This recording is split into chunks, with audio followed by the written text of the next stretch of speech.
கரூர் மாவட்டத்தில் கடந்த வாரம் நடிகர் விஜய் அவர்களினுடைய பிரச்சாரத்தின் போது ஏற்பட்ட கூட்ட நெரிசல் காரணமாக பச்சிளம் குழந்தைகள், இளம் பெண்கள் உள்பட 41 பேர் பரிதாபமாக உயிரிழந்த செய்தியானது ஒட்டுமொத்த தமிழ்நாட்டையுமே உலுக்கி போட்டுருச்சு.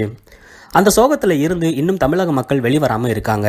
அது மட்டும் இல்லாமல் தாவேகாவினுடைய தலைவர் விஜய் அவர்களில் இருந்து அதில் இருக்கக்கூடிய முக்கிய உறுப்பினர்கள், கடைநிலை உறுப்பினர்கள் வரைக்கும் யாருமே இது வரைக்கும் கரூர் போய் பாதிக்கப்பட்ட மக்களை சந்திக்கலை அப்படின்னு நிறைய விமர்சனங்கள் வந்துகிட்டு இருக்கு.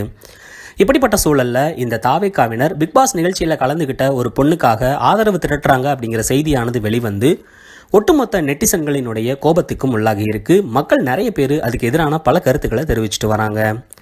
நேற்றைய தினம் பிரபல தலைமையார் தொலைக்காட்சியில் பிக்பாஸ் அப்படிங்கிற நிகழ்ச்சியினுடைய 9வது சீசனானது வெற்றிகரமாக ஆரம்பிச்சிச்சு. இதில் ஒரு போட்டியாளராக மீனவ பொண்ணு அப்படின்னு சொல்லி மக்கள் மத்தியில் பிரபலம் அடைஞ்ச சுபிக்ஷா அவங்க தேர்வாகி இருக்காங்க.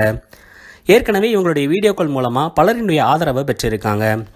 ஆனால் தாவேகா தொண்டர்கள் அந்த பொண்ணுக்கு வரவிருந்த ஆதரவு வரவிடாமல் செஞ்சிருவாங்களோ அப்படிங்கிற ஒரு பயமானது இப்போ கிளம்பியிருக்கு. பிக்பாஸ் சீசன் 9 நிகழ்ச்சியில் முக்கியமான போட்டியாளர் தான் இந்த சுபிக்ஷா. இவங்க மீனவ பொண்ணு சுபி அப்படின்னு ஃபேமஸ் ஆகியிருக்காங்க. அது மட்டும் இல்லாமல் கடல் வீலாக்கர் அப்படிங்கிற பேரில் கடல் உணவுகளை பற்றின நிறைய வீடியோக்களை போட்டிருக்காங்க. இப்படி போட்டது மூலமாக பிரபலமாகி ட்ரெண்டான இவங்க பூர்விகா, சத்யா அப்படின்னு ஏகப்பட்ட கடைகளுக்கு ப்ரொமோஷன் பண்ணியிருக்காங்க. அந்த தொலைக்காட்சி நடத்தின நிறைய நிகழ்ச்சிகள்லையும் கலந்துக்கிட்டு இருக்காங்க. விஜய் ஆண்டனி உள்ளிட்ட பல பிரபலங்களினுடைய திரைப்படங்களுக்கும் இவங்க ப்ரொமோஷன் பண்ணியிருக்காங்க. சிறு வயதில் இருந்தே அவங்க அப்பாவோட கடலுக்கு போய் அவங்க அப்பா சந்தித்த நிறைய துயரங்களை சொல்லி விஜய் சேதுபதி அவர்கள்கிட்ட ஒரு சிம்பதியை உருவாக்கி இருக்காங்க. என்னதான் இவங்க இப்படி சிம்பதி உருவாக்கி உள்ளே போனாலும் கூட வெளியில் இருக்கக்கூடிய தாவேகாவினர் இவங்களை தாவேகா பொண்ணு அப்படின்னு சொல்லி அடையாளப்படுத்தி இவங்களுக்கு தொடர்ந்து ஆதரவு திரட்டிக்கிட்டு இருக்காங்க.